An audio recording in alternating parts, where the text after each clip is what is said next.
The gunman didn't know that the gentle priest conducting the wedding had once held dying soldiers under mortar fire in Fallujah.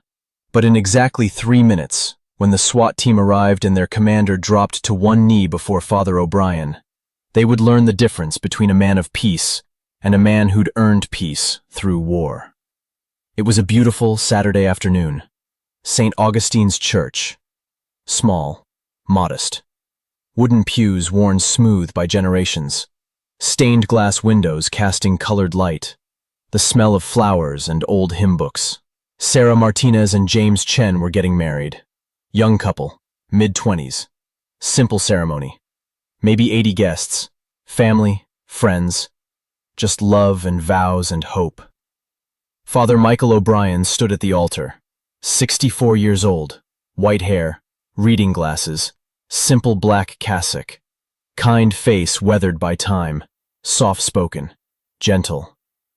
"Dearly beloved," he began, his voice warm and steady. "We are gathered here today." The church doors exploded inward.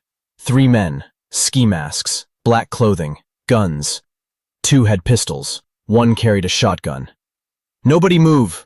The leader's voice cracked through the sanctity. "This is a robbery. Phones out. Wallets out. Jewelry off. Now!" Screams erupted. The bride clutched her bouquet. The groom stepped in front of her. Guests froze, hands raised. The gunman moved with purpose, practiced. They spread out. 1 covered exits. 1 started down the aisle, grabbing purses. The leader, shotgun in hand, approached the altar. Father O'Brien didn't move. He stood calmly, hands at his sides, watching. "You too, old man," the leader snarled. "Empty your pockets, and tell your people to cooperate. Nobody needs to die today." Father O'Brien's pale blue eyes met the gunman's. Steady, unflinching. "There are children here. Families. Please, take what you want and leave them in peace." The leader laughed, cold. "That's the plan, Padre. Long as everyone behaves." He turned to the congregation. "Wallets, jewelry, phones, in the bags. Move!" His partners worked the aisles, shoving bags at terrified guests. An elderly woman fumbled with her necklace, hands shaking. 1 gunman ripped it from her neck. She cried out. "Hey!" A young groomsman started to stand. "You don't have to." The gunman with the pistol swung toward him. "Sit down, now!" The groomsman sat, jaw clenched. Father O'Brien watched it all. His expression hadn't changed. Calm. Measured. But something was happening behind those eyes. A calculation. An assessment. Old instincts awakening. The leader approached the bride and groom. "Nice ring," he said, eyeing Sarah's diamond. "Hand it over." Sarah's hands trembled. James stepped closer, protective. "It's okay," Father O'Brien said quietly. "Give them what they want. Things can be replaced. Lives cannot." The leader smirked. Smart priest. Sarah slipped off the ring, handed it over, tears streaming. The gunman pocketed it. Then his eyes landed on the gold cross around Father O'Brien's neck. Simple. Old. "That too, Padre. Cross. Now." Father O'Brien's hand went to the cross. His fingers closed around it. For a moment, he was silent. "This cross is not valuable. Gold plate. Probably worth $20. Then you won't miss it. But it was given to me by a soldier. A young man, 20 years old. He gave it to me 30 seconds before he died. Asked me to hold it while he spoke his last words. His name was Private Daniel Ross. From Ohio. He had a fiancée. He never made it home." The leader's smirk faded slightly. "Touching story. Hand it over anyway." Father O'Brien unclasped the chain, held it, then placed it in the gunman's hand. The leader pocketed it, turned to his crew. "We good?" "Almost," one called back. "Just finishing the back rows." That's when it happened. A child, maybe 6. Flower girl. She'd been hiding under a pew, scared. She bolted, running toward her mother. One of the gunmen spun, Startled, his finger tightened on the trigger. "Don't!" Father O'Brien's voice cut through the chaos. Not loud, but absolute. Command voice. The gunman froze. Father O'Brien stepped down from the altar. Slowly, deliberately. He walked toward the running child. No fear, no hesitation. He scooped her up, held her, turned to her mother, handed her over gently. "It's okay, sweetheart. You're safe." The gunman lowered his weapon, confused. Something about the priest's certainty had disarmed him. Outside, sirens wailed, getting closer. The leader's head snapped toward the doors. "We're out! Move!" But before they could reach the exit, the doors burst open. SWAT. Tactical gear. Rifles. Moving with precision. "Drop your weapons! Hands up! Now!" The three gunmen froze, trapped. The standoff lasted maybe 5 seconds. 3 gunmen, 5 SWAT officers, rifles trained, red laser dots dancing across chests. "Drop them! Now!" The SWAT commander's voice was steel. "Last warning." The leader's hand tightened on the shotgun. His eyes darted. Exit blocked. Windows too high. 80 hostages. Bad odds. "Don't," Father O'Brien said quietly. "Not to the SWAT team, to the gunmen. Don't make this worse. You've taken things. You haven't taken lives. Keep it that way." The leader's eyes snapped to the priest. "Shut up, old man!" "Listen to him." The SWAT commander stepped forward, visor up, face visible, mid-40s, hard eyes, combat veteran. "Drop the weapons, hands up, on your knees. You do this right, you walk out breathing." One of the gunmen's hands was shaking, young, scared. His pistol wavered. "Easy," Father O'Brien said, his voice a lifeline. "Nobody needs to die here. Not you, not them. Put it down."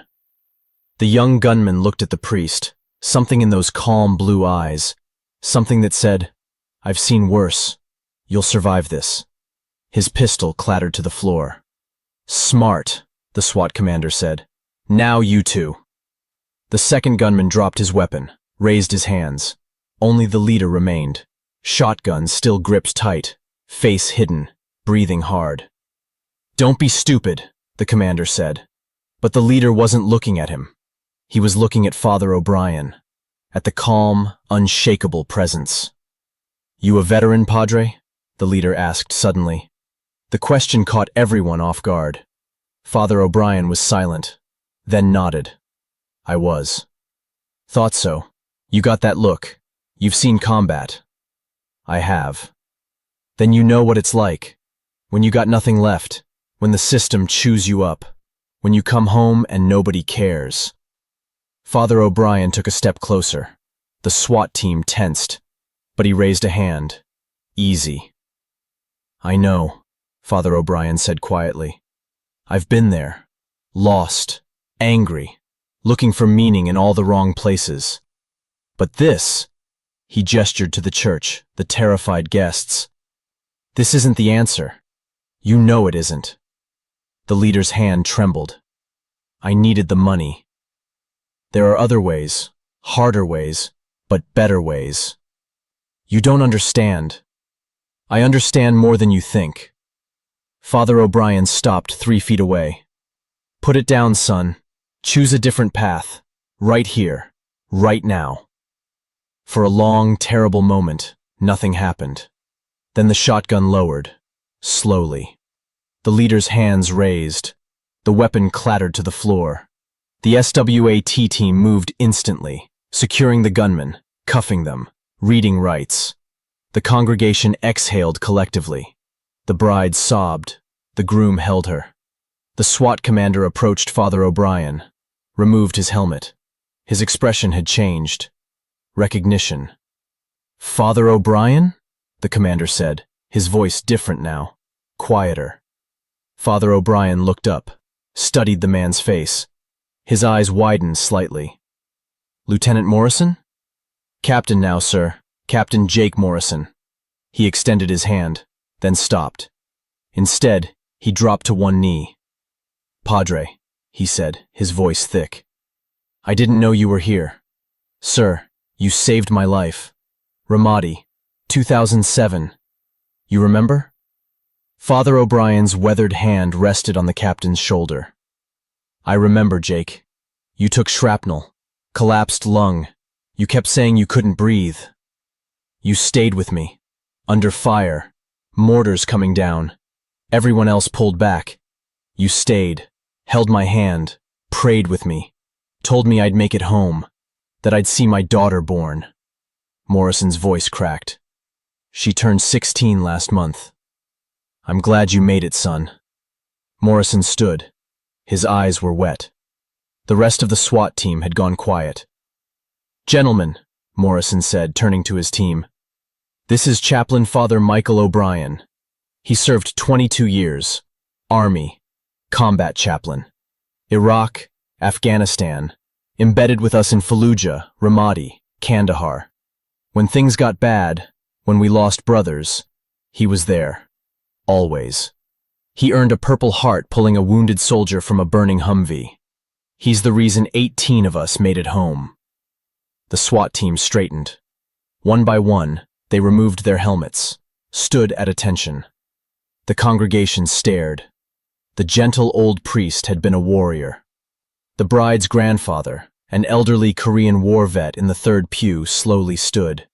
He raised his hand in salute. Father O'Brien returned it. Old habit. Morrison turned to the congregation. You're lucky to have him. The leader of the gunmen, now cuffed, stopped, looked back. You really earned a Purple Heart? I did. For pulling a soldier from a burning vehicle? For trying to do what was right in an impossible situation. The gunman was quiet. Then, I'm sorry, Father, for the cross, for all of it. Father O'Brien nodded. I forgive you. Now forgive yourself, and do better. The gunmen were led out. The SWAT team secured the scene. Morrison stayed behind as his team cleared out. He approached Father O'Brien privately. Padre, why here? Small neighborhood church. You could be at the VA, teaching, counseling veterans. Instead, you're doing weddings and baptisms. Father O'Brien smiled, tired. Because this is where I'm needed, Jake. Those soldiers, I help them in their worst moments. Here, I help people in their best moments. Weddings, new babies, families. It's different, but just as important. Morrison nodded slowly. You still carry it, the weight. Every day, 18 came home, but I buried 23. I remember every name, every face, every last word. That's why you talk that gunman down. You've seen enough death. More than enough. Father O'Brien looked at the altar, at the young couple still holding each other. I spent 22 years in war zones. Now I spend my days in a place dedicated to peace. It's the balance I need. Morrison pulled something from his vest, a small wooden cross, worn, carved. You gave me this, in Ramadi, before the medevac came. You said, hold on to this. God's not done with you yet. Father O'Brien's eyes softened. You kept it. 17 years, every deployment, every mission. Morrison pressed it into Father O'Brien's hand. I want you to have it back. Payment for the one they took. Jake, I can't. You can. That cross they stole? They'll pawn it. Forget it. But this one means something. Keep it. Remember that the boys you saved are out here, living, working, raising families, because of you. Father O'Brien closed his fingers around the cross, nodded. Morrison saluted. Sharp. Perfect. Then left. The church slowly returned to normalcy.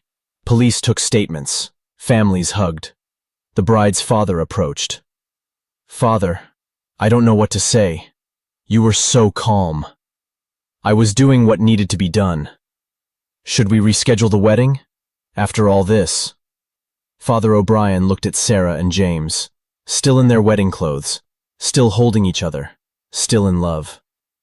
No, Father O'Brien said. We finish what we started, if they're willing. Sarah looked up, tears on her cheeks. Really? After everything? Especially after everything. You came here to make vows, to commit before God and witnesses. 3 criminals couldn't stop that, unless you want them to. James straightened. We don't. Sarah nodded. We finish this. 20 minutes later, the church had settled. Police gone. Guests returned to seats. Flower girl safe with her mother. Father O'Brien stood at the altar. Same spot, same cassock, same gentle presence. But now everyone saw him differently. Not just a priest, a warrior who'd chosen peace. Dearly beloved, he began, voice warm and steady.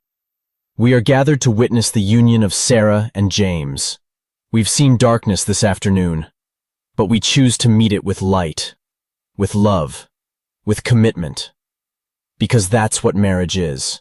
Choosing love, even when it's hard, even when it's scary, even when the world tells you to run.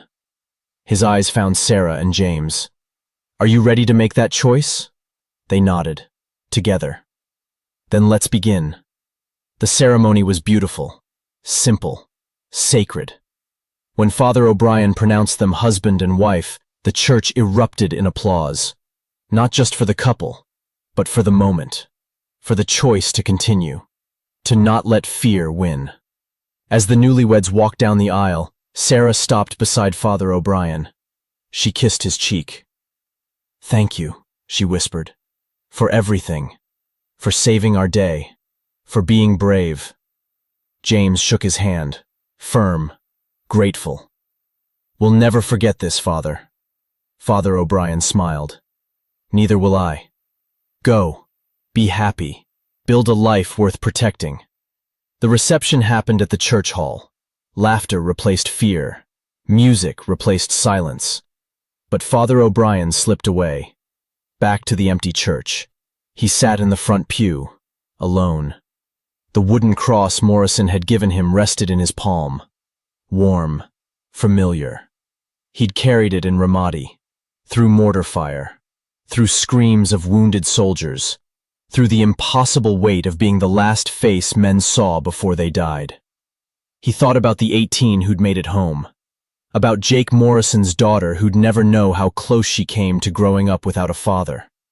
He thought about the 23 who didn't make it, about Private Daniel Ross from Ohio who'd given him a gold-plated cross with his dying breath. Both crosses were gone now, one stolen, one returned, both carrying the weight of lives lived and lost. But Father O'Brien had learned something in 22 years of war and 3 years of peace. You don't measure a life by what you carry. You measure it by what you give. 3 weeks later, Father O'Brien was preparing for Sunday Mass when a knock came at the church door. 6:30 a.m. The sun was just rising. He opened it to find the leader of the gunmen. No mask this time, face visible, clean-shaven. He looked younger, maybe 30. Tired eyes. Father, he said quietly. I'm Marcus Webb. I'm the one who took your cross. Father O'Brien studied him. You're out on bail? Yeah. Trial's in 2 months. Looking at 5 to 8 years. Marcus shifted.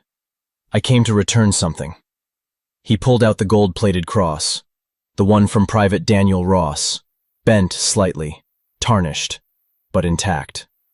I couldn't pawn it, Marcus said. I tried. 3 shops. But every time I kept thinking about what you said, about the soldier who gave it to you, about him dying. He held it out. I'm sorry. Father O'Brien took the cross. Thank you for bringing it back. It won't help at trial. No, but it helps here. Father O'Brien pointed to his chest. And here.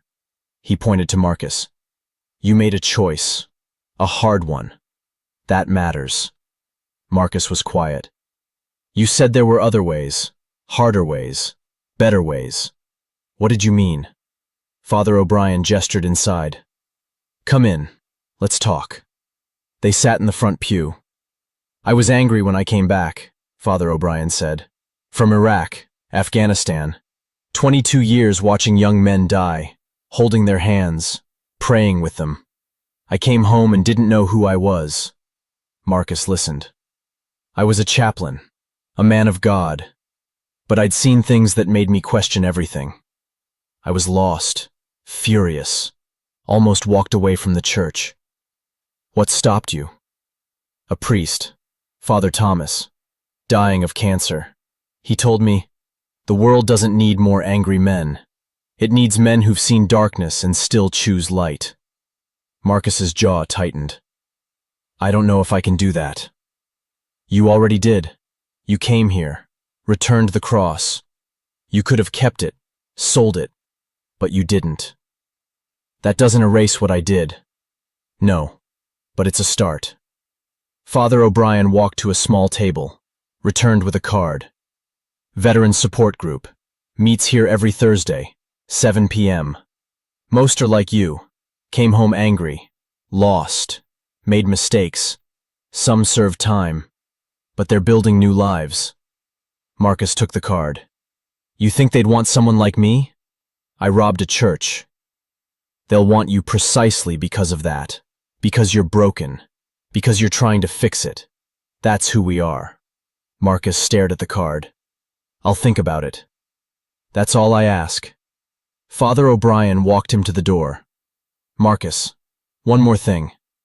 When you go to trial, tell the truth. All of it. Take responsibility. Don't make excuses. The judge will see that.